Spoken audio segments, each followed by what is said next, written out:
it's Cyborg once again, joined by Temp, and we're going to cover Part 11, Issue 11 of the Injustice series, first year.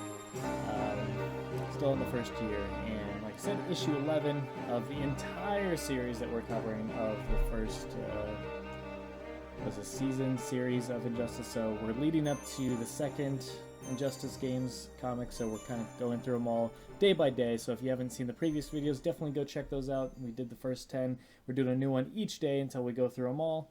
And yeah, so let's jump right into this. Issue 11.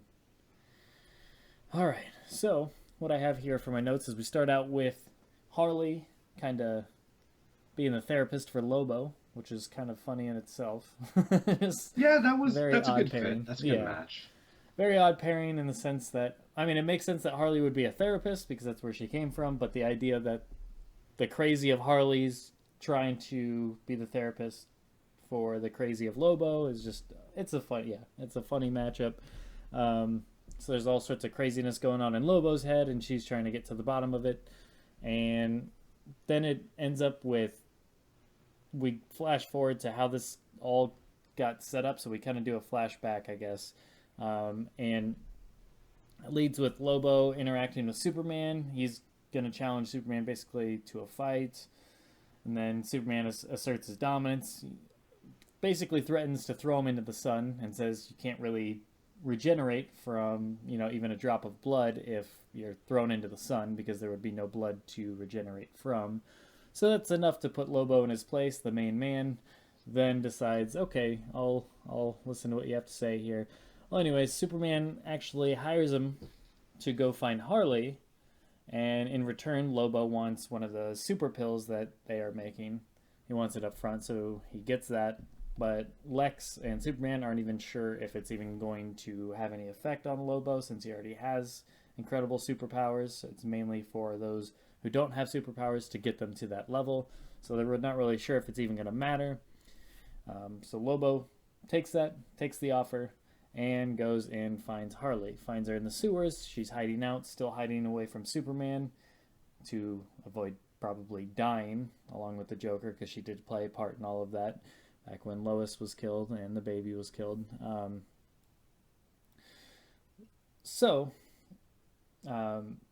Lobo does find her in the sewers, and they have a little intermingle. He captures her, brings her on his flying motorcycle, and she has the fake mustache once again.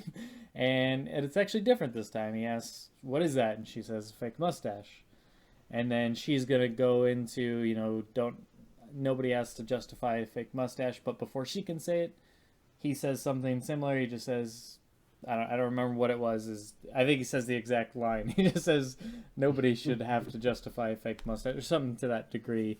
Or it's not even a fake mustache. It's something about just a mustache in general. Well, anyways, Harley picks the lock of her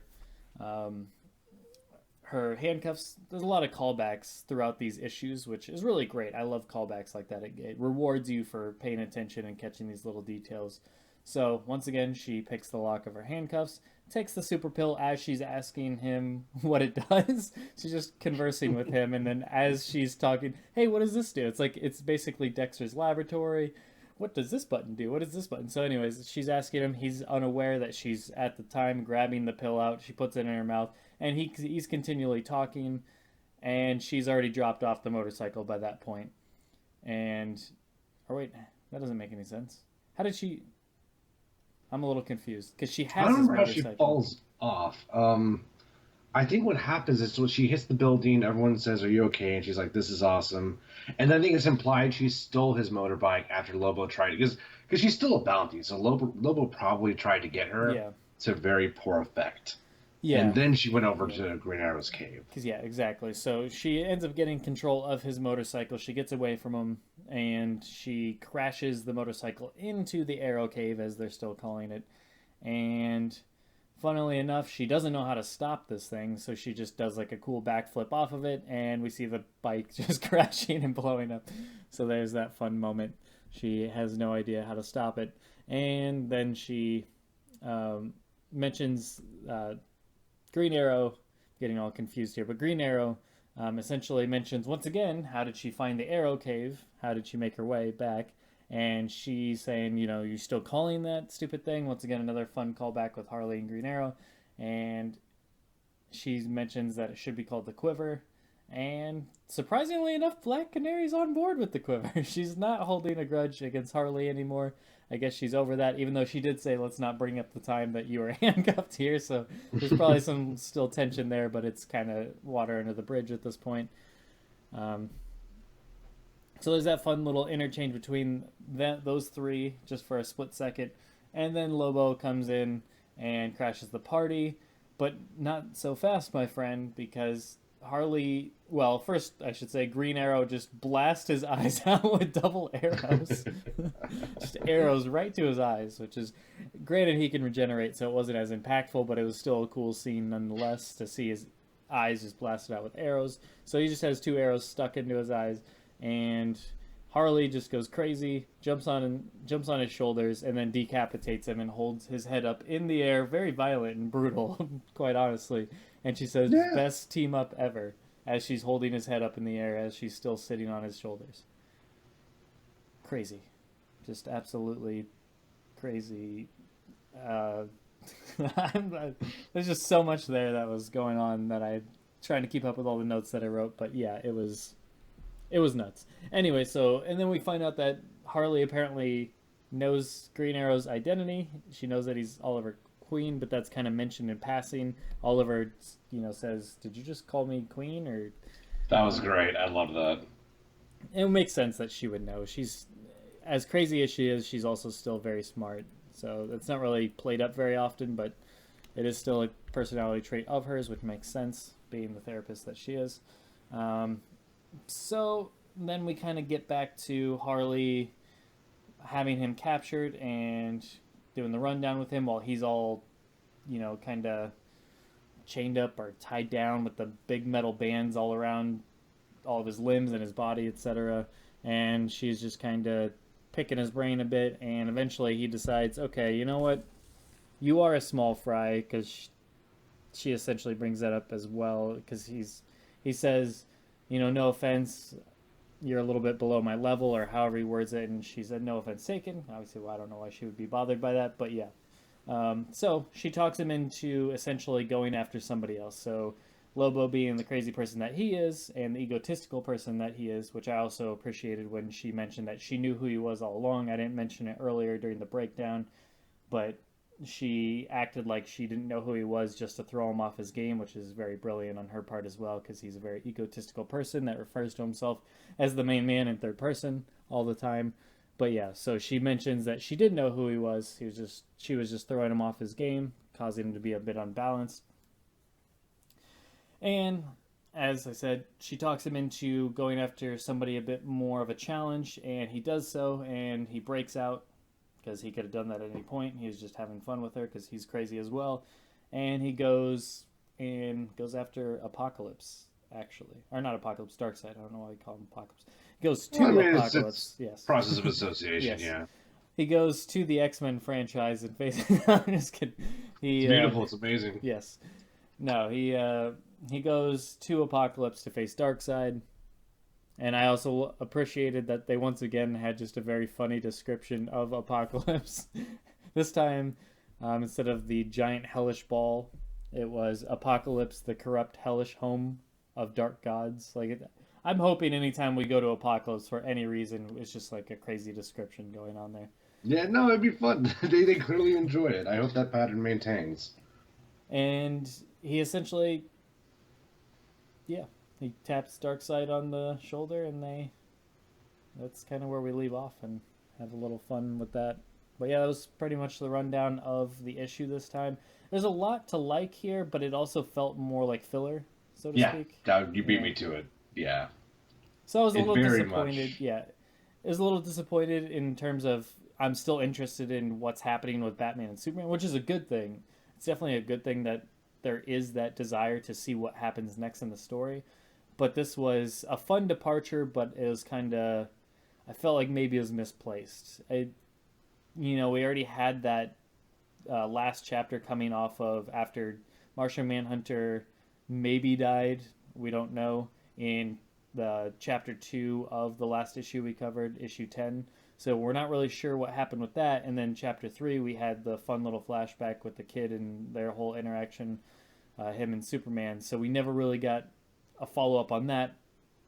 So to have a full issue not dedicated to that, it's just kind of a side story going on with Harley, which is fun. We both appreciate Harley. We both appreciate Green Arrow and the little back and forth between them. It was fun seeing Lobo, but yeah, it's.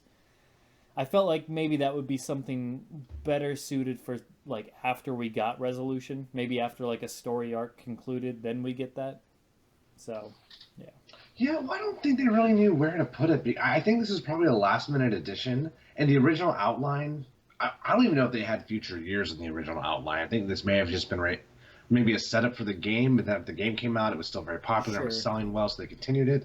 So they must have known Lobo was well. I can't even say that because we saw with the MK comic there was often miscommunication between WB and the comic writers, even though they had the script. So I don't know. Yeah, filler's a good word. It feels like a vacation episode. It feels like let's take a break from everything. Here's Lobo kids, yay. The art is actually very good, except for the very beginning. Like the first chapter is just awful. They didn't even draw Green Lantern's mask on page 2 or page 4, I think. Okay, Yeah, this makes sense. I took a little break to while you're talking to look up something because I figured this was the case, sure. but I wanted to confirm it. This was actually the annual #1 for the series. I don't know if you're familiar with how comics work. You have your main storylines. It's like issue 1, 2, 3, 4, 5, and then once a year for a series, you'll have an annual, is what they call them. It's a one-off issue. It's part of the main series, part of the same continuity. Continue. That's another difficult word. I'm having troubles here, man. No. It's late. But yes, what an annual is, it's kind of its self-contained story in that same series, but it's its own self-contained story. And that's what I thought this was. So I wanted to double check because we're just going off the digital version. It doesn't say annual on it. It just says part 11. So we didn't know that going into this. But I kind of got the feeling that that's what this was. And that's why I was even checking with you to make sure I was reading the right thing because I saw some Yeah. discrepancies with a couple places there on whether this was the correct order. But this makes complete sense now. It's a single issue story that was released in addition to the main story. So usually annuals. So I would imagine Injustice. I'm pretty sure since it's done in years, and there's 12 issues in a year. It was probably one issue per month, and this would have been in addition to the issue that was already coming out that month. So that's why this feels like its own self-contained story. Huh. That's why, yeah, I wanted to check that. I muted myself and looked that up real quick because I had a very sneaking suspicion that that was the case. So I searched Injustice Annual 1, and this is that issue. So each It year works they by kind of itself, have that. yeah. Yeah. So it's just kind of like an extra story. So it makes sense now why we did take that departure. Yeah, and it pretty much does function solely on its own. And yeah, to be honest with you, this is probably the best development we ever got for the pill, which I don't think was really True. terribly well developed in the game. It's cool to actually see it work in action, Yeah. but like I said, the art in the first chapter is really bad. Or I guess we can't call them chapters now. The art in the beginning is really bad. Like I said, they forgot to draw Green Lantern's mask in the first panel on the fourth page. I'm like, what the fuck? Um, Superman. Look at Superman's face when he's flying away from the skyscraper because Lobo punched him Yeah. or hit him with something. I mean, look at that face. I remember the face. Yeah. It was a silly face. And I mean, there's more bad ones to come, but after that, once we get to Harley Quinn, it cleans up a lot. It does. It really does. The we've talked about it in previous episodes, but yeah, the art from chapter to chapter, even on the cover of this comic we have, it looks like 4 different artists. One of them's just the cover artist, I believe. But there's at least 2 or 3 artists listed on there. One, Mike S. Miller, Bruno. Yeah, there's at least like 2 or 3 artists in this issue. So yeah, inconsistent. I don't know why they don't just have one person do it. It's probably just because it's more of an event comic. Usually with most series, you have the same artist continuing for at least, they'll do like 20, 30 issues and then they'll pass it off to somebody else. It's usually not, hey, you do 1/3 of the comic, I'll do, that's, that's always odd to me when that happens. But anyways. But yeah, there's not a whole lot else to say about this. We kind of covered it. It was kind of its self-contained story. I knew we were going to cover the annuals with this, so this is just our first taste of that. So now, next time we should at least know going in that that's what we should expect going, with these annuals, that each year has one of these. It's going to be its own little self-side story that kind of puts aside things. But yeah, this is cool. It makes sense to bring Lobo in that way, in his own little side self-contained story, and introduce him that way. And it was fun to see Harley and Green Arrow's interactions once again. So it was kind of a fun revisiting of that.